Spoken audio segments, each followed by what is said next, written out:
Welcome back to CPAC 2022. We're here on the grounds. All the noise that you hear is the excitement, the hustle and bustle of all the folks that are here. And I'm joined by the Liberty Law School Dean, Morse, formerly a global ambassador at large for criminal justice there at the State Department. And hey, welcome. Glad to be with you. Yeah, well, we're honored, and I know that you're giving a lot of talks at the CPAC, Korean CPAC, talking about national security issues, global security as it pertains to North Korea, Korean Peninsula. There's a lot in the news right now surrounding what's happening in Kiev, in Ukraine. Russia has invaded. We're anticipating the fall of the capital at some point, obviously praying for them. But as we turn our attention to what's going on there and globally, we're seeing, I think, that the results of a weak strategy, weak leadership, derelict in responsibility when you think about this current administration, the Biden administration not living up to their responsibilities, not living up to campaign promises, frankly. What are your thoughts as you're looking at North Korea, obviously an expert in criminal justice globally? What are you saying? So peace through strength, I think, is a very important maxim that needs to be abided by, especially when you're dealing with malign actors who are looking for weakness to take advantage of that, whether it's what you see in Ukraine, what China threatens to do in regards to Taiwan, whether it's what North Korea has designs on South Korea, and these are all places of great concern. And you already have the hot eruption of what's going on along these lines in Ukraine, but the threat of that with respect to Taiwan and with respect to North Korea invading South Korea as well. Looking in more deeply into North Korea, I know you're going to be giving a talk. What are some things that Americans need to be made aware of? Folks that are listening or watching, there's a lot of information. Certainly, the Kim Jong-un administration's not going away. This is obviously a tyrant and a despot. What would you say that we need to know there? Yes. So North Korea actually has the fourth largest military on the planet, and for a country of 24 million, that's rather remarkable. And they have three overarching goals. One is to foment positive sentiment towards them in South Korea. Number two, get the U.S. uninvolved and uncommitted to defending South Korea. And three, to take over the peninsula by force. Right. You have the most militarized border on planet Earth, the 38th parallel between North and South Korea, and it would be a disaster if North Korea sought to reemerge and to restart the Korean War, which technically has not ended. Yes.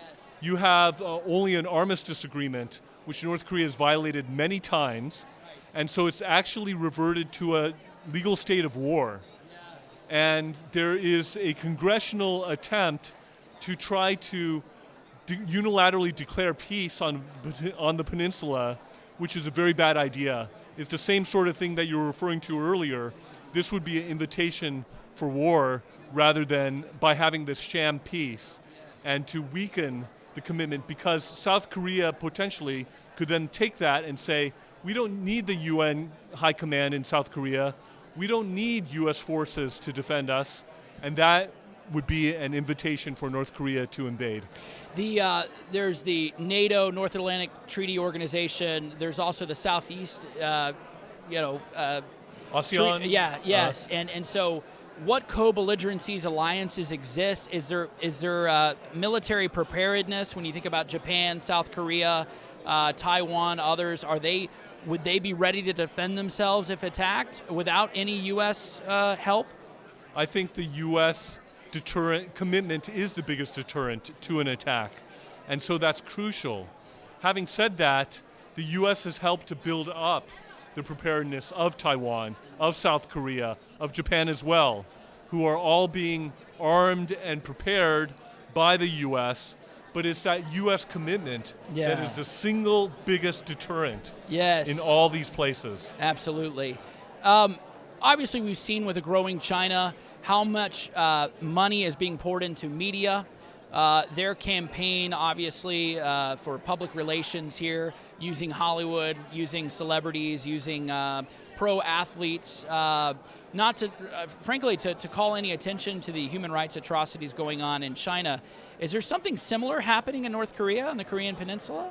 Yes. So North Korea has agents all over the place, many, in tens of thousands of them in South Korea, but also agents in the US as well. And so this is the reality of the situation. The Chinese Communist Party also has agents in all these places, including in the United States of America as well. When Secretary Pompeo shut down the Houston consulate, it was because it was a spy ring. Yes. For the CCP. And so we need to be aware that there are malign activities along these lines that are going on. One of the things that oftentimes I think we take for granted is in the West we are so open, but that also leaves us vulnerable, exposed. Even during the times of the Cold War in the 1950s, 1960s, Khrushchev had thousands of spies operating here in the United States, incognito. They were even attending Morse, they were attending church services even to understand the American psyche and the cultural ethos of the time, to understand what these evangelicals were about and what these Catholics were about. So they were spies living among us in many parts of the United States. You're right. And so the reality is, and I think this is important, and most people are kind of unaware, but if you go to Washington, D.C. today, if you go to a major metropolitan area, it's not uncommon to run into PLA agents all around, who are just living kind of among us. What is something, you might want to respond to that, I don't know. Yeah. No, I hear you. For example, in North Korea, they have a sham evangelical Christian church, and they have a sham Catholic church that are run by Communist Party members. Right. That are show churches for human rights inspectors to come. And it's run by Communist Party members. The same is true in China with the Three Self Church. Yes. These are organs of the Chinese Communist Party. Yes. And so it's really the underground church, the house churches in China that are the true church that is vibrantly growing. But believe it or not, there are more Christians estimated in China than Communist Party members. Now that I believe, and I don't find that hard to believe, certainly if you know how the church works in terms of the gospel and how the Lord draws people to himself. But yeah, it's absolutely fascinating. And I remember, I'll just recall, when they were celebrating the 100th anniversary of the Communist Party in China just last year, the state-sanctioned churches in China were also celebrating along with, and so they were a part of the propaganda to promote the CCP within the state. Yes, it's really evangelical Christianity that is growing by leaps and bounds in China. Most of the Christian church in China are evangelical Christians. It might be even close to like a 10-to-1 ratio evangelicals to Catholics. Wow. In China. Absolutely incredible. Well, I really appreciate everything you're doing, and certainly for Liberty University. Real quickly, just talk about our law school and what's coming down the pipe. Yes. It's rare what Liberty has going on in the whole United States among nationally accredited ABA law schools. There are maybe just a couple who are really trying to be thoroughgoingly evangelical Christian, and Liberty is one of them. And we are seeking to keep our national ABA accreditation. We're in that process right now. But the most important thing is the Christian mission as far as the law school is concerned, as it is true for the university as a whole.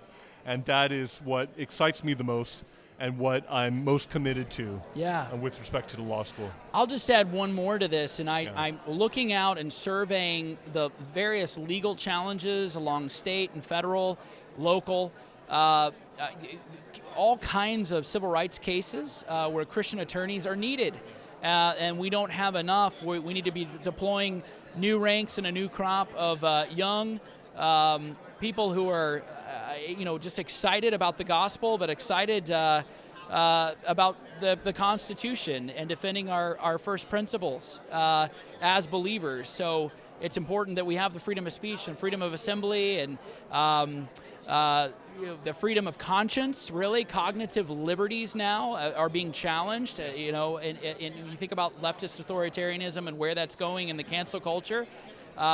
They want to demand to control how you think.